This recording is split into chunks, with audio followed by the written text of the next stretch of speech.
حضور ایک مجلس عرفان میں کافی دنوں کی بات ہے، آپ نے فرمایا تھا کہ اللہ تعالیٰ نے کوئی نظام حکومت تعین نہیں کیا کسی ملک کے لیے، تو اس کی وضاحت چاہتا تھا میں حضور کیوں نہیں کیا؟ میں تو کر چکا تھا، اس میں یاد نہیں آ رہا وہ تو قرآن کریم نے ملائک کا ذکر کیا ہے، ملوک کا ذکر کیا ہے، اور تعریف کے ساتھ بعض ملوک کا ذکر کیا ہے۔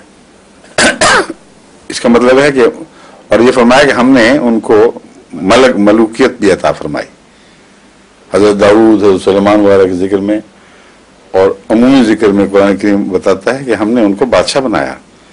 تو اگر یہ نظام جمہوریت کے خلاف کوئی ایسی چیز تھی جس کو حکومت کو قبول نہیں کرنا چاہیے تھا، تو خدا کو اس بادشاہت کا ذکر تعریف سے کرنا ہی نہیں چاہیے تھا۔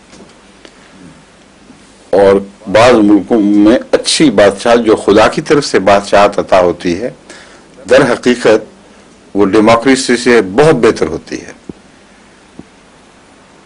اس ضمن میں میں نے تجزیہ کر کے بتایا تھا کہ ڈیموکریسی کے تین حصے ہیں، تین شاخیں ہیں ڈیموکریسی کی: government of the people, by the people, for the people. Government لوگوں کی حکومت ہو، بائی دا پیپل لوگوں کے ذریعے وہ حکومت چلے، فار دا پیپل لوگوں کی خاطر چلے۔ اس میں سب سے اہم چیز فار دا پیپل ہے۔ اگر فار دا پیپل نہ ہو تو یہ پہلا سب قصہ دھوکہ بازی ہے، اور یہی اس وقت دنیا میں ہو رہا ہے۔ ڈیموکریسی کے نام پر سب سے زیادہ دھوکہ دنیا کو دیا جا رہا ہے، کیونکہ نہ تو یہ حقیقت میں بائی دا پیپل ہے۔ ایک دفعہ جو لوگ منتخب ہو جائیں وہ پھر پیپل میں سے رہتے ہی نہیں، ان کی ایک کلیک بنتی ہے اس کی پارٹی بازی کی وجہ سے۔ اور فار دا پیپل کا تو سوال نہیں، فار اے پارٹی ہوتی ہے، یہ جو پارٹی پاور میں آ جائے اس کے لیے حکومت ہوتی ہے۔ تو یہ جو تعریف ہے فار دا پیپل، اس کو قرآن کریم نے قبول کیا، باقی تعریفوں کو رد کر دیا۔ باقی تعریفوں میں امکان رکھا ہے کہ اگر انتخاب کرنا ہو تو پھر متقیوں کا انتخاب کرو۔ یہ جو ڈیموکریسی ہے، اس کا کوئی تصور دنیا کی ڈیموکریسی میں موجود نہیں ہے۔ وہاں کہیں بھی متقی کو منتخب کرنے کا کوئی تصور پایا نہیں جاتا۔ وہاں یہ تصور پایا جاتا ہے کہ اس کو منتخب کرو جو پارٹی کے اصولوں کے مطابق درست ٹھہرتا ہو، اور پارٹی کے اصول اگر ظالمانہ بھی ہوں تو ایسا شخص منتخب ہونا چاہیے جو ان کے تمہارے نزدیک ان پارٹی اصولوں کے مطابق درست ٹھہرتا ہے۔ تو اس لیے قرآن کریم نے بڑی حکمت سے یہ ذکر تو فرمایا کہ جب تم چنو کسی کو تو تقوی سے چنو، اور یاد رکھو کہ ان اکرمکم عند اللہ اتقاکم، تم میں سب سے زیادہ معزز قابل عزت انسان وہ ہے جو سب سے زیادہ اللہ سے ڈرتا ہے۔ یہ مضمون ہے جو قرآن کریم میں اس تعلق میں ملتا ہے۔ وہ جو ووٹ کا اور حکومت کا ذکر میں نے کیا تھا وہ اس آیت میں ہے، ان اللہ یامرکم ان تؤدوا الامانات الی اہلھا۔ اللہ تعالیٰ یقیناً تمہیں حکم دیتا ہے کہ امانتوں کو ان کے اہل کے سپرد کیا کرو۔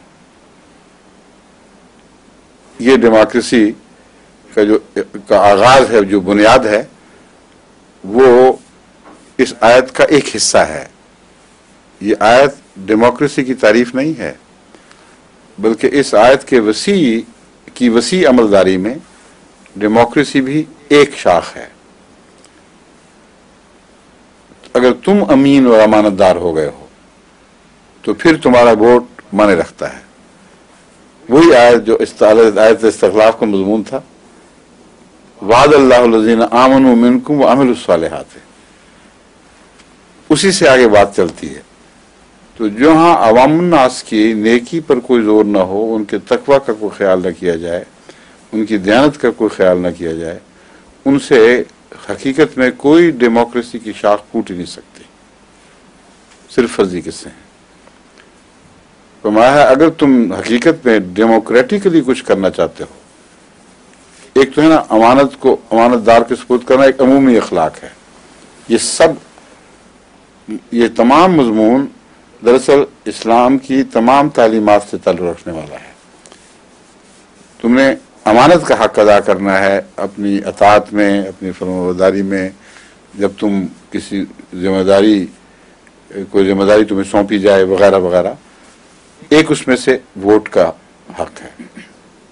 فرمایا جب تم ووٹ دینے لگو اپنا حق امانت استعمال کرو تو عد الامانات الی اہلھا، اللہ کا یہ حکم ہے کہ اہل کو دینا، نا اہل کو نہ دینا. پھر کیا ہوگا؟ پھر اچانک حکومت کا ذکر آ گیا. وَإِذَا حَكَمْتُمْ بَيْنَ النَّاسِ أَن تَحْكُمُوا بِالْعَدْلِ.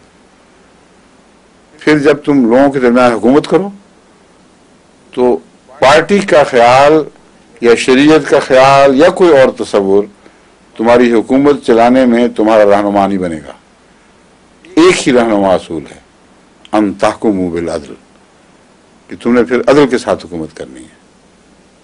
تمہیں کسی نے ووٹ دیا نہیں دیا، کس پارٹی سے تمہارا تعلق تھا، کس مذہب سے تمہارا تعلق ہے، یہ ساری باتیں کل عدم کیے بغیر عدل کی حکومت قائم ہو ہی نہیں سکتی. یہ میں مضمون بیان کر رہا تھا کہ سیکولرزم کی اس سے زیادہ خوبصورت تعریف دنیا میں ممکن ہی نہیں ہے. سیکولرزم سے مراد خدا کی نفی کا تصور جھوٹ بات ہے، جھوٹی تعریف ہے.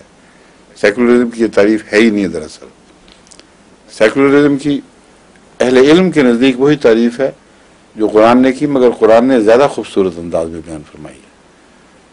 سیکولرزم کے قیام کے لیے شرط قرار دی کہ سیکولرزم خدا کی نفی پر نہیں بلکہ خدا پر ایمان کے نتیجے میں پیدا ہو سکتا، ورنہ نہیں. اگر خدا پر ایمان نہیں اور خدا کا خوف نہیں تو کوئی سیکولر حکومت قائم ہو ہی نہیں سکتی. اس لیے تقوی اختیار کرو اور خدا سے ڈرو اور ووٹ اس کو دو جس کا خدا کے نزدیک جو اہل ہو، اور اس کے پیش نظر اپنا حق استعمال کرو. پھر جب حکومت بنے گی تو صرف ایک ہی اصول باقی رہ جائے گا جو تمہارا رہنما ہوگا، ان تحکموا بالعدل، عدل کا قیام ہے. اور آئیڈیل ڈیموکریسی جس کو پولیٹی بھی کہتے ہیں، جو فرض کی تصورات کی انتہا پر موجود ہے، جس کو آج تک کہتے ہیں عمل میں نہیں آئی، وہ یہی ہے کہ ultimately it should be for the people. اور فار دا پیپل میں کوئی فرق نہیں ہے. سنی، بریلوی، سندھی، پنجابی وغیرہ وغیرہ، یہ سارے فرق مٹتے ہیں تو عدل قائم ہوتا، ورنہ ہو نہیں سکتا. اور مسلم غیر مسلم، ہندو غیر ہندو، یہ سارے فرق مٹ جاتے ہیں. تو ایسی تعریف کی ہے جو دنیا کے ہر ملک پر صادق آ سکتی ہے، کیونکہ سب تفریقیں مٹا دی ہیں. یہ ہے اصل حکومت جو اسلام نے پیش کی ہے. شریعت کی حکومت بتائیں کہاں لکھی ہوئی ہے؟ اذا حکمتم، جہاں بھی آیا ہے وہاں عدل کا ذکر آیا ہے. حکومت کے مضمون کے ساتھ عدل کو باندھا ہے. اور عدل مذہب میں تفریق کے ساتھ اکٹھا پنپ ہی نہیں سکتا.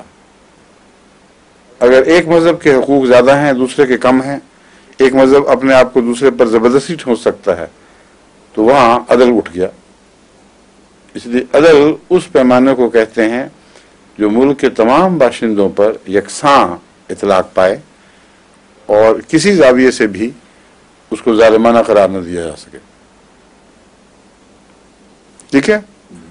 یہ سمجھ آئی ہے؟ کچھ اور بات پوچھنے والی ہے ابھی آپ کے چہرے پہ ایک سوال چھوٹا سا، جیسے مکھی بھائی جانتی ہیں کسی کہیں آیا ہوا ہے آپ کا ایک سایہ سا. ہاں آپ نے سمجھا دیا، میں سوال بتا دوں تو کیا تھا؟ نہیں، سوال اگر بتا دیا میں جواب، تو پھر کیا ضرورت ہے بتانے کی؟